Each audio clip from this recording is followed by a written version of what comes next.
Hello les Illustros et bienvenue dans ce nouvel épisode d'Enfants du cinéma, un épisode hors série. Ce que j'appelle des épisodes hors série pour enfants du cinéma, c'est tout simplement des épisodes où je suis tout seul, où il n'y a pas King Tao pour m'accompagner. Par le passé, j'ai déjà réalisé 4 épisodes hors série. Il y en a eu un sur Megalopolis, un autre sur Salem Slot, un autre sur Joker Folie à 2 et enfin un autre sur Terrifier 3. Dans l'épisode hors série d'aujourd'hui, il sera question de Pan réalisé par Joe Wright. Un long métrage dont on ne parle pas assez selon moi. Aussi, dans cet épisode hors série, même si c'est un podcast avant tout, je vais explorer une nouvelle formule où je vais afficher à l'écran certaines images provenant du long métrage pour illustrer mes propos. Enfin, si vous me suivez, vous le savez, sur la chaîne il y a un autre podcast intitulé Le Petit Podcast. Et ce podcast, j'en sors beaucoup d'épisodes très souvent. J'aime beaucoup créer des épisodes pour Le Petit Podcast, sauf que, comme son nom l'indique,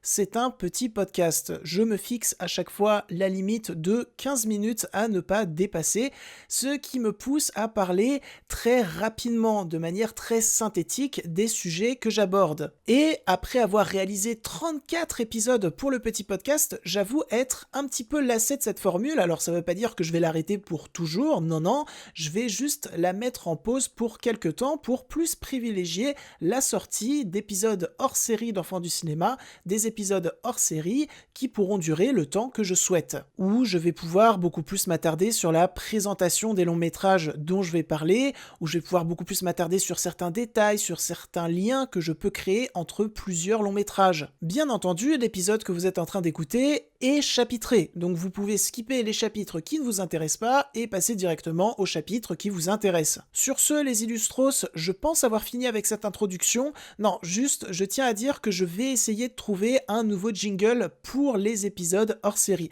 Mais sinon voilà. L'introduction est terminée, maintenant on peut enfin passer à notre sujet du jour, à Pan, réalisé par Joe Wright. A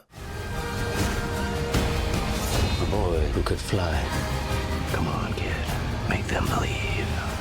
Pan, réalisé par Joe Wright, est donc un long métrage Warner Bros. Pictures sorti le 21 octobre 2015 dans nos salles obscures. Il dure 1h51 pour être tout à fait précis, et c'est de l'aventure, du familial, du fantastique, bref, c'est du Peter Pan. En premier lieu, on va s'attarder sur le réalisateur, sur Joe Wright, qui est donc réalisateur et producteur, qui est britannique et qui est né le 25 août 1972 à Londres au Royaume-Uni pour encore une fois être tout à fait précis. C'est important la précision. Ce réalisateur a réalisé au total 10 longs métrages et il me semble qu'il prépare son 11e actuellement avec Tom Hanks dans le rôle principal. J'ai très hâte de voir ça parce que Joe Wright, c'est un réalisateur que j'aime tout particulièrement. Même si je n'ai pas vu tous ces longs métrages, mais je peux vous parler par exemple de Reviens-moi, Atonement en VO, sorti en 2007 par chez nous,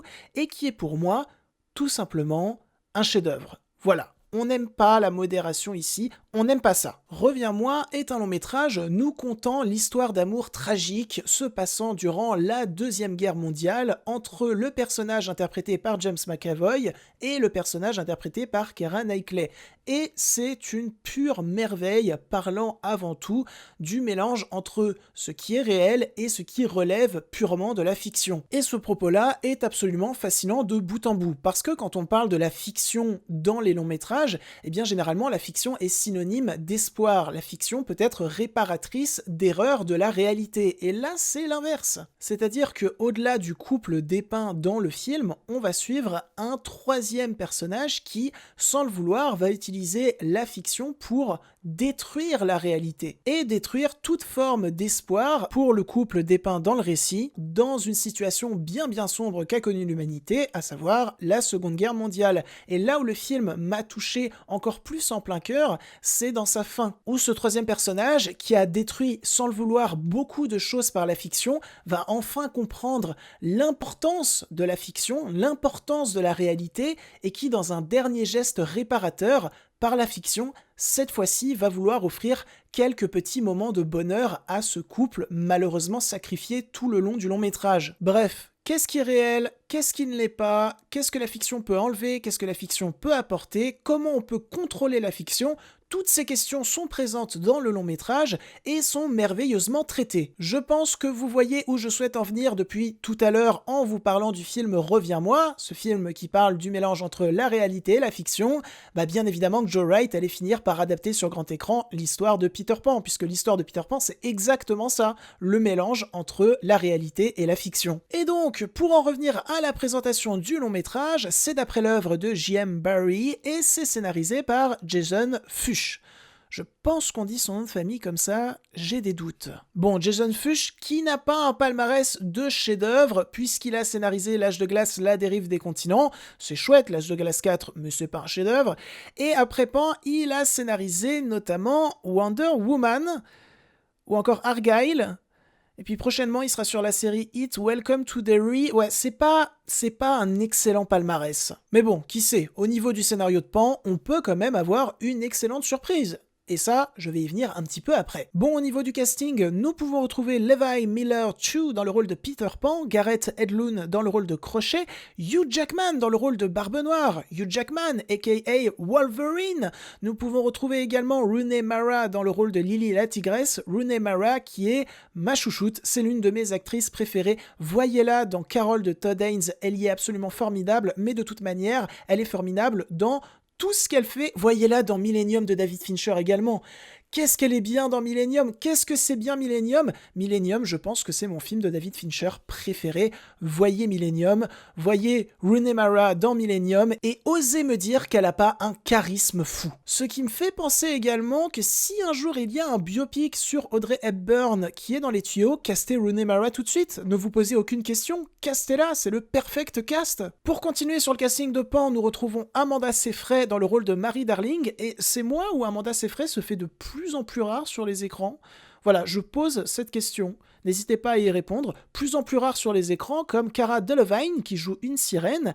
Et enfin, nous retrouvons également Nonso Anozie qui joue le rôle de Pontife. Nonso Anozie, qui est un acteur que j'aime beaucoup, que j'ai beaucoup aimé dans Sweet Tooth, que j'ai beaucoup aimé dans Sandman également. Ah, et oui, j'allais l'oublier, comment l'oublier? Adil Akhtar dans le rôle de Monsieur Mouche. Adil Akhtar qui a également joué dans Sweet Tooth. Comme quoi, tout se rejoint, les liens, c'est important. Et enfin, à la composition des musiques, nous retrouvons l'un de mes compositeurs préférés de tous les temps, à savoir John Powell, qui a notamment bossé sur les films L'Âge de glace, sur les films Dragon, sur Solo A Star Wars Story, ou encore sur Migration, Wicked, et bientôt Wicked for Good. D'ailleurs, je suis en manque de ces merveilleuses compositions-là, je suis en train de me gratter. Ça vous dit, on s'en passe une, juste une seule, quelques secondes ?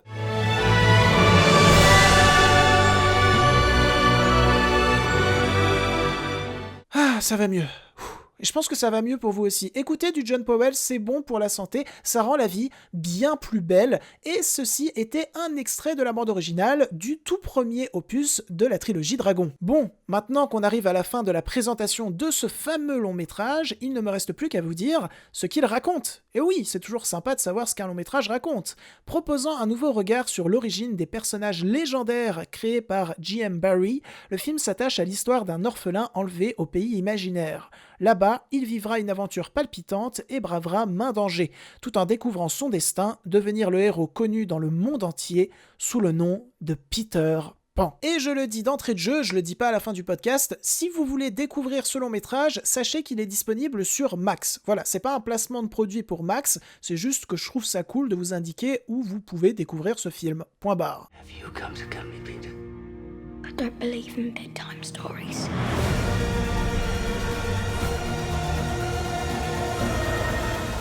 Et alors, ce qui est assez drôle avec le long métrage dont je vais vous parler aujourd'hui, c'est que c'est un long métrage pas vraiment apprécié. Moi, je l'apprécie beaucoup, mais la plupart des gens, non. Puisque si on prend, par exemple, ces notations sur Rotten Tomatoes, eh bien, pour les tomatometers, c'est 26%, ce qui est très faible.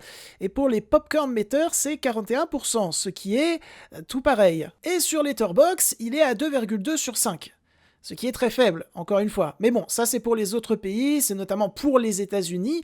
Voyons s'il a été plus apprécié en France. Et c'est le cas, puisque niveau presse sur Allociné, il est à 2,8. Et que les spectateurs, c'est 2,9. Ah ouais, non, c'est pas le cas. Il a pas été plus apprécié en France. Attendez, regardons sur Sens Critique. 5,2 sur 10. Non mais en fait vous êtes tous ligués contre ce film, c'est ça, il y a un complot. Et non, il n'y a pas de complot, c'est juste que majoritairement les gens ont boudé ce film, notamment au box-office, puisque pour un budget de 150 millions, ce qui est, avouons-le, assez énorme, eh bien domestiquement le film n'a remporté que 35 millions, internationalement 93 millions, ce qui nous donne un total de 128 millions. Ouais, c'est un énorme bide. Et je trouve ça bien dommage, parce que moi, le Pan de Joe Wright, je le trouve très sympathique, et il me rappelle, dans une très moindre mesure, bien évidemment, le cas Furiosa, c'est-à-dire un long métrage qui appartient à une certaine licence, qui débarque avec une toute nouvelle approche radicale bourrée de créativité, qui a été vachement boudée. Parce que oui, Furiosa, au cas où vous ne le saviez pas, mais je pense que vous le savez tous, ça a été un gros four, et je ne m'en remets toujours pas, et je pense que vous aussi, vous vous en remettrez jamais. If I'm gonna trust you, I need to know your name. It's Hook. The name's James Hook. Et donc, ça y est, je vais enfin donner mon avis sur Pan, un film pour lequel, comme annoncé plus haut, j'ai beaucoup de sympathie, mais ça ne l'empêche pas d'avoir des défauts, même des gros défauts sur lesquels je vais me pencher en premier pour ensuite enchaîner sur les qualités et en parler plus longuement, car je préfère toujours plus parler des qualités d'un long métrage que de ses défauts. Enfoncer un long métrage, ça ne m'intéresse pas. En fait, c'est assez marrant parce que ce qui est pour moi le plus gros défaut du long métrage est en même temps l'une de ses plus grandes qualités. Je m'explique, c'est-à-dire que au niveau de la plastique visuelle, le long métrage me pose problème. Ou alors me fait me poser des questions plutôt, parce que le long métrage, comme dit plus haut, a coûté 150 millions de patates, ce qui est un sacré budget. Et pourtant, visuellement, tout paraît constamment cheap, constamment trop lisse, malgré une direction artistique bourrée de détails et d'idées riches. Mais par exemple, je vais me concentrer sur toute la partie du long métrage où Peter se fait donc enlever par les pirates. Il arrive sur ce bateau pirate volant qui est en pleine course-poursuite dans Londres avec les avions anglais. La séquence est super bien filmée, bourrée à craquer d'idées de mise en scène et la musique est complètement folle.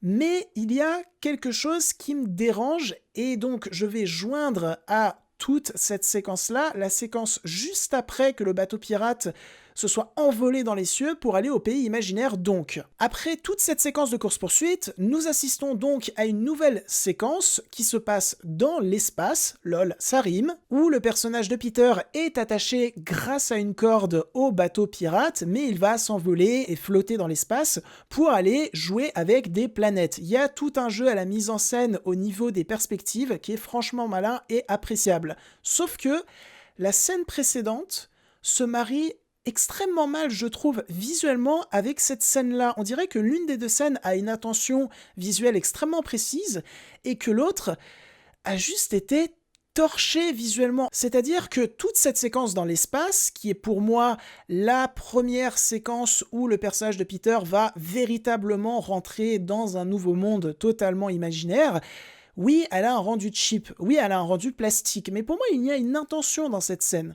On dirait que Joe Wright, il a voulu donner à l'espace un aspect un petit peu chambre d'enfant, avec des jouets, et je trouve que ça fonctionne vraiment bien. Même en ce qui concerne la doublure numérique du personnage de Peter, cette doublure numérique qui est franchement visible, mais qui se veut être visible. On dirait un petit peu que Peter est devenu une sorte de marionnette, de poupée. Donc, ce premier contact cheap, mais voulu à l'imaginaire du long métrage que crée Joe Wright, eh bien moi il me parle, il m'appelle, il me fait rêver. Par contre, la scène précédente, qui est donc la scène de course-poursuite, eh bien, Dieu qu'elle est cheapos également, Dieu que les fonds verts se voient à des kilomètres, et là, ce qui me pose souci, c'est que je ne ressens aucune volonté cheap de mise en scène de la part de Joe Wright dans cette scène de course-poursuite. J'ai juste l'impression qu'elle a été, ouais, ça me rend triste de le dire, torché, fait à la va-vite, et je ne comprends pas. Et cette dichotomie visuelle, on va la retrouver tout le long du long métrage. Il y a un nombre incalculable de scènes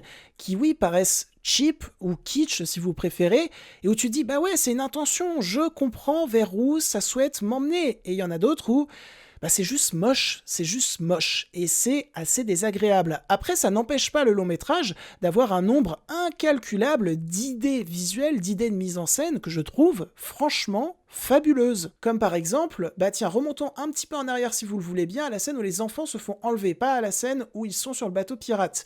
Eh bien, devant le visionnage de cette scène, j'avais l'impression d'assister à une pièce de théâtre. C'est-à-dire que au niveau du cadre, on a l'impression que cette chambre d'enfant plongée dans l'obscurité, eh bien c'est la scène, et que la lumière va être amenée sur la scène par des trappes qui vont s'ouvrir au plafond, des trappes qui vont également amener les pirates qui sont accrochés à des cordes et qui récupèrent les enfants. Vraiment, au niveau de la technique, au niveau du son, j'avais la sensation forte d'assister à une pièce de théâtre et je trouve cette idée de mise en scène vraiment parfaite. Et puis honnêtement, cette scène, je pense qu'elle peut avoir un aspect terrifiant pour des gamins. C'est-à-dire que on parle quand même d'une scène où des gamins dorment tranquillement dans leur lit et tout d'un coup il y a des trappes qui s'ouvrent au-dessus avec des pirates qui débarquent, qui te font un joli sourire, qui ont une gueule pas très très soignée et pouf qui t'emportent tu ne sais pas où. Non, et puis tout ce qui tourne autour de ce personnage, de cette fameuse nonne, pour moi on est vraiment dans un personnage tout droit issu d'un roman de Roald Dahl.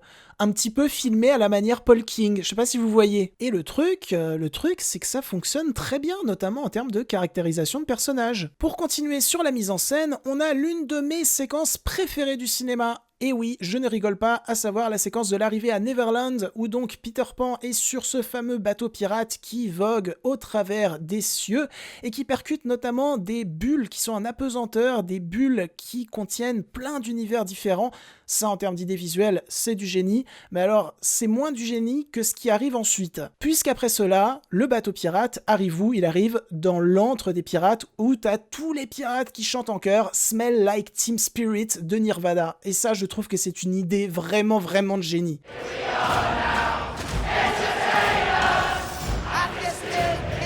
Parce que, premièrement, c'est trop stylé. Voilà, il faut le dire, c'est trop stylé. Deuxièmement, c'est vraiment assez épique et donc ça arrive à rendre très imposante toute cette société des pirates dès la première minute où tu la rencontres, donc c'est intelligent. Et enfin, c'est un anachronisme franchement malin pour le développement, pour le lore de l'univers de Neverland appartenant à ce film, à la vision de Joe Wright, puisqu'il me semble que l'on t'explique cela par la suite, mais quand les pirates kidnappent des enfants pour les emmener dans leur mine à Neverland, eh bien ils kidnappent des enfants appartenant à n'importe quel siècle, donc ça peut être des siècles passés comme des siècles futurs. Puis ensuite, ça enchaîne sur la présentation musicale du personnage de Barbe Noire, interprété merveilleusement bien par Hugh Jackman. Ça se voit qu'il s'éclate tellement dans ce rôle, et je me demande même si c'est pas lui qui a soufflé l'idée que son personnage apparaisse en chantant, parce qu'on le sait, Hugh Jackman, il adore chanter. Et là aussi, c'est malin en termes de mise en scène, mais également d'écriture, parce que ça te présente directement ce personnage de Barbe Noire pour ce qu'il est réellement, c'est-à-dire un comédien. Le personnage de Barbe Noire, tel qu'il est dépeint à l'écriture ou à la mise en scène tout le long du film, est un personnage fort appréciable, car c'est un personnage qui est très expansif, mais ça cache continuellement une profonde tristesse, une profonde solitude, un profond enfermement dans une certaine condition dans laquelle il s'enfermait lui-même, et un profond enfermement dans sa quête avide de pouvoir que lui-même par moment souhaite stopper mais n'y arrive pas, notamment dans cette excellente scène de rencontre entre Barbe Noire et Peter Pan, où le vrai Barbe Noire, c'est celui qu'on va voir dans cette scène, et on ne le reverra jamais par la suite. Un Barbe Noire partagé entre sa folie destructrice, sa folie de vouloir conquérir tout Neverland, et son envie que tout s'arrête avant qu'il ne fasse trop de mal, qu'il ne pouvait pas contrôler. On le voit dans le regard qu'il porte vers Peter, un regard plein d'espoir, mais plein de tristesse aussi. Je trouve cette scène vraiment excellente en termes d'acting. Bon, là, j'ai un petit peu switché sur l'écriture, mais pour continuer sur la mise en scène, sur la direction artistique, il y a tout ce qui entoure le peuple de Lily la tigresse, et c'est franchement appréciable tellement c'est coloré et bourré de détails. De toute façon, que ça soit pour le peuple de Lily la tigresse ou pour la société des pirates, que ça soit en termes de maquillage et de costumes,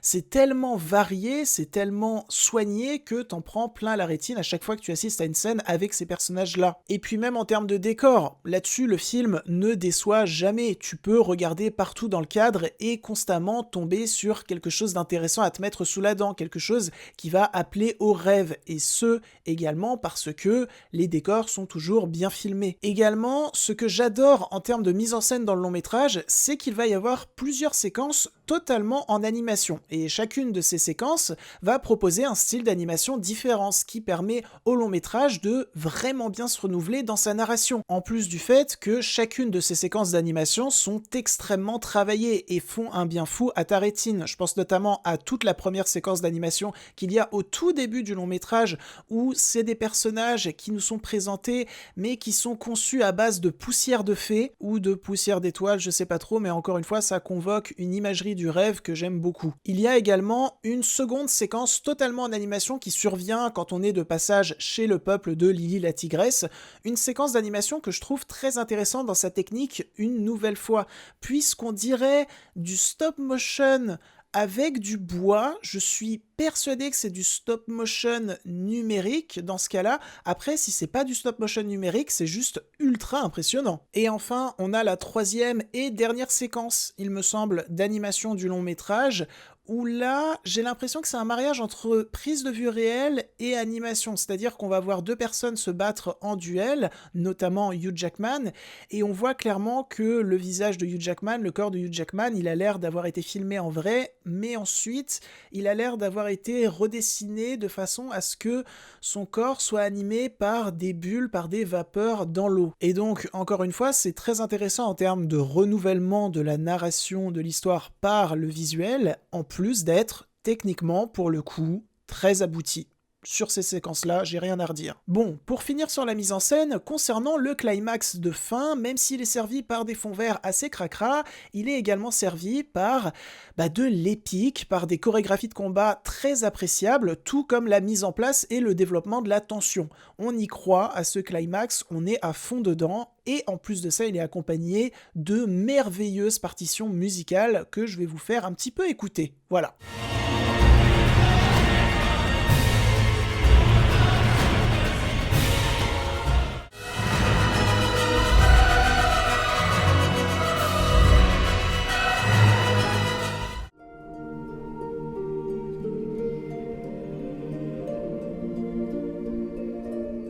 Ah, ça y est, ça faisait trop longtemps dans ce podcast qu'on n'avait pas eu des morceaux de John Powell. Je me sens giga mieux, je sais pas vous, mais moi je me sens giga mieux. The name's James Hook. I'm trying to save your life, kid. Why? Let me handle this.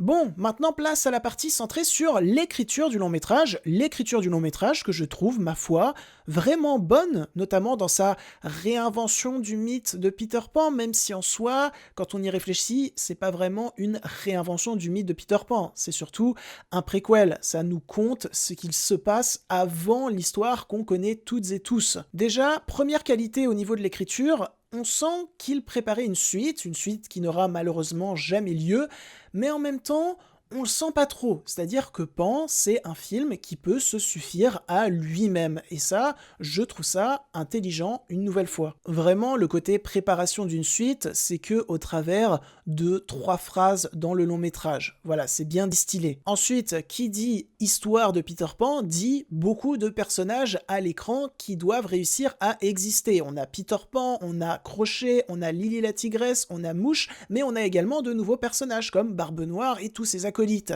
Et franchement, arriver à faire exister tous ces personnages-là en moins de 2 heures, je pense que ce n'était pas chose facile. Mais pourtant, le défi a été très bien relevé. Premièrement, parce que, ça j'en ai déjà parlé un petit peu plus haut, mais chacun des personnages possède un chara-design vraiment marquant.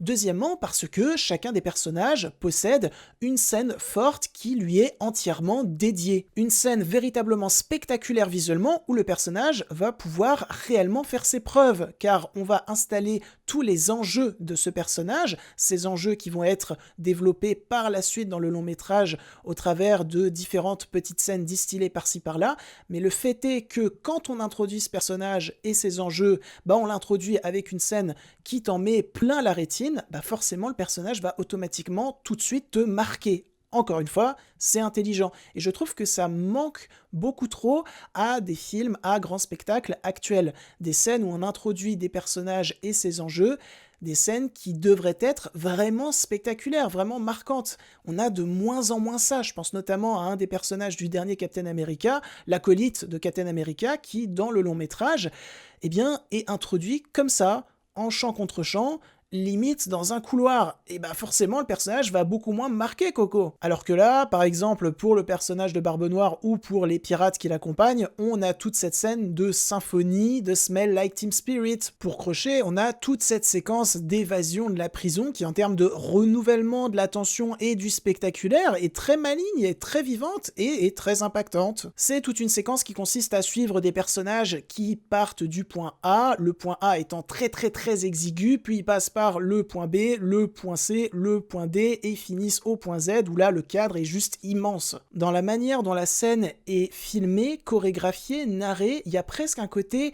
jeu vidéo à obstacles, mais ce n'est en aucun cas dérangeant, c'est juste kiffant. Mais vraiment, tu suis ces personnages qui doivent suivre une trajectoire bien précise pour atteindre le château fort qui là en l'occurrence est un bateau pirate, qui vont tomber sur des obstacles qu'ils vont devoir éliminer pour ensuite descendre, pour ensuite monter. Ouais, vraiment, dans le cadre, dans le déroulement de cette scène, il y a un côté très jeu vidéo, mais qui ne me dérange en aucun cas, car je sens un hommage sincère, touchant, et surtout ça renouvelle une nouvelle fois la narration du long métrage. Donc, comme je l'ai dit plein de fois lors de ce podcast, c'est intelligent. Vous voyez, ça c'est le drame de ma vie, c'est-à-dire que même quand j'essaye de parler d'écriture, je reviens toujours à parler de mise en scène, parce que la mise en scène c'est ce qui me passionne le plus dans un film, mais donc revenons à l'écriture, revenons notamment au personnage de Lily la tigresse, qui est donc introduit avec toute une partie qui est centrée sur elle et son peuple, c'est une partie qui dure assez longtemps quand même, bien 20 minutes je pense, dans le long métrage, et puis là aussi c'est marquant parce que à l'écriture comme à la mise en scène, on prend le temps d'introduire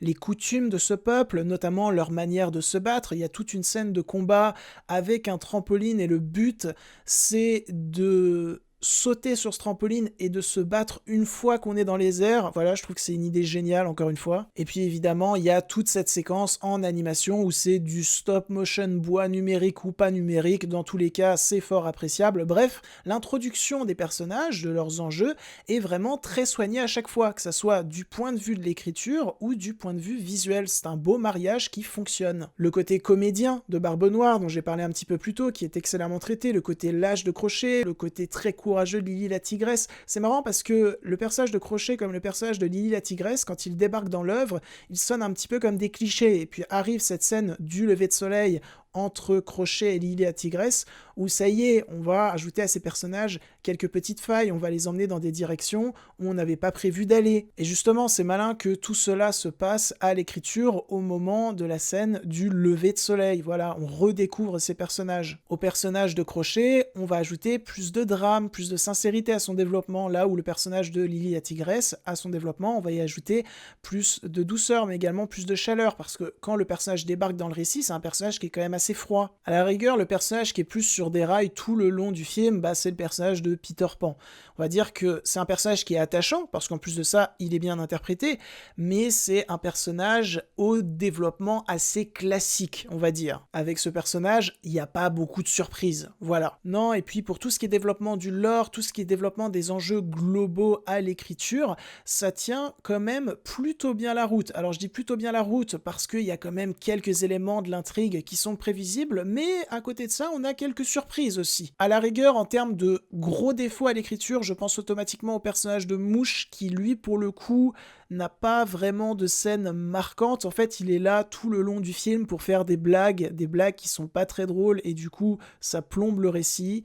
Voilà, le personnage de Mouche, je l'aurais peut-être un peu moins mis en avant, surtout de cette façon-là, si j'avais écrit le scénario. Mais j'ai pas écrit le scénario. Voilà, car je ne suis pas scénariste. Et heureusement, en fait, que je suis pas scénariste. Heureusement. Et enfin, pour terminer cette section écriture, vous vous souvenez, au tout début du podcast, je vous ai parlé d'un précédent long métrage de Joe Wright, à savoir Reviens-moi, un long métrage qui parlait du mélange entre la fiction et la réalité, et comment la fiction, notamment, pouvait détruire beaucoup de choses dans la réalité. Donc, c'était pas forcément une vision très positive de la fiction qu'il y avait dans Reviens-moi, du moins durant une grande partie du long métrage, c'était pas une vision sur la fiction qui appelait forcément au rêve. Et là, concernant Pan, concernant son rapport à la fiction, je vais passer plutôt vite dessus car c'est assez évident, mais c'est l'inverse du rapport à la fiction de Reviens-moi. Voilà, là on est vraiment dans une fiction réparatrice, dans une fiction qui convoque de l'espoir pour le personnage de Peter Pan. C'était attendu, c'était évident, pour certains c'est peut-être un peu trop simple, mais moi ça me dérange pas, parce que je vois en Pan une œuvre complémentaire à Reviens-moi dans la filmographie de Joe Wright. Mais quand même, dans l'œuvre, il y a certains personnages qui ne semblent pas heureux dans ce monde de fiction. Ce monde de fiction, ça a plus tendance à les détruire qu'à les épanouir. Je pense notamment au personnage de Crochet, qui durant une grande partie du film souhaite rentrer chez lui, et je pense évidemment au personnage de l'antagoniste, au personnage de Barbe Noire, qui s'est emprisonné lui-même dans une condition, on sent qu'il souhaite en sortir, mais en même temps, il souhaite y rester, parce que c'est cette condition qui lui permet d'exister. Le film te dit clairement que le personnage de Barbe Noire ne peut exister que à Neverland et ne pourrait pas exister ailleurs. C'est assez nihiliste comme message. Donc voilà, tout ce rapport à la fiction dans le cinéma de Joe Wright, je le trouve continuellement intéressant.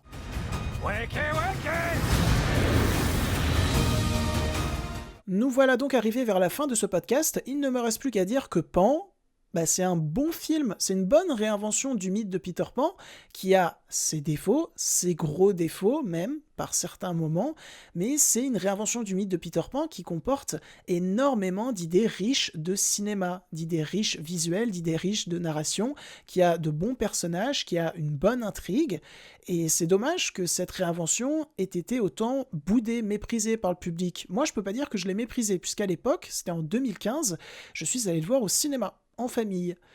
C'était en 2015. C'était il y a 10 ans déjà. Ça m'angoisse terriblement à quel point le temps passe vite. Vraiment, ça m'angoisse terriblement. J'ai l'impression que je vais cligner des yeux et que tout d'un coup, le podcast que vous êtes en train d'écouter aura 10 ans.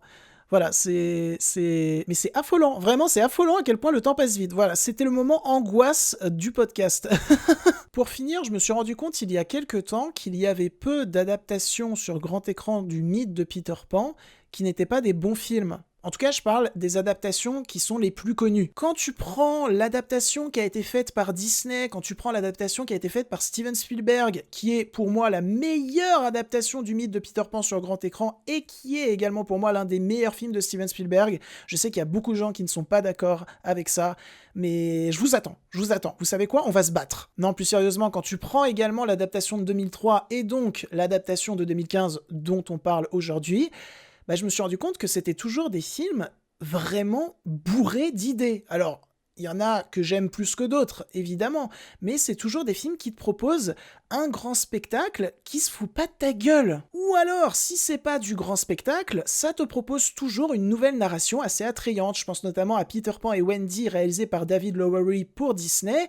C'est un long métrage qui s'est fait dézinguer de partout, mais je suis désolé, même si c'est le long métrage de David Lowery que j'aime le moins, et bien que ça soit dans l'écriture ou dans les visuels, j'y retrouve beaucoup d'intentions propre au cinéma de David Lowery, beaucoup d'intentions que personnellement j'aime beaucoup. Donc voilà, si vous n'êtes pas familier aux adaptations sur le grand écran du mythe de Peter Pan, eh bien n'hésitez pas à découvrir toutes celles que je viens de vous citer, il y a toujours quelque chose d'intéressant à se mettre sous la dent, et surtout n'hésitez pas à découvrir celles dont je viens de parler en long, en large et en turbo travers aujourd'hui. J'espère les illustros que cette nouvelle formule pour un podcast vous aura plu, n'hésitez pas à me le faire savoir en commentaire si vous voulez que je continue à la développer. J'ai rajouté pas mal d'images pour illustrer mes propos et je me suis penché en détail sur des scènes spécifiques. J'ai vraiment voulu me refaire le film avec vous donner envie de le découvrir. J'ai évité de spoiler des éléments clés de l'intrigue, j'en ai dévoilé certains, mais croyez-moi, vous aurez des surprises si vous découvrez le film après avoir écouté ce podcast. Je vais donc à partir de maintenant essayer de freiner la sortie des petits podcasts. Alors rassurez-vous, pour ceux ou celles qui aiment le petit podcast, il y en aura d'autres dans l'histoire de la chaîne. Voilà, ça je vous le promets. Mais voilà, en ce moment, quand j'ai envie de parler de cinéma, quand j'ai envie de parler de film,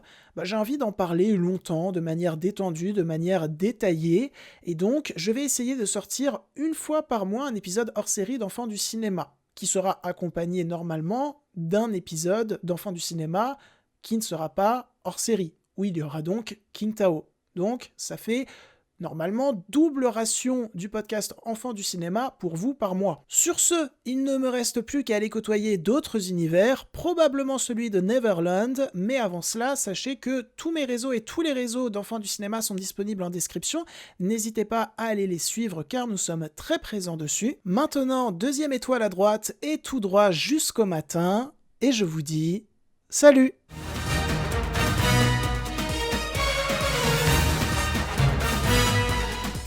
Alors, vous allez pas me croire, les illustros. Je sais que vous allez pas me croire, mais ce que je vais vous dire, c'est la stricte vérité. Voilà, je vous le dis. Donc, je suis à Neverland depuis à peu près 4 heures. Et alors, je viens de voir qu'il y avait la ligne 4 à Neverland. Voilà, c'est... Bah ok, je prends. Vas-y, je prends.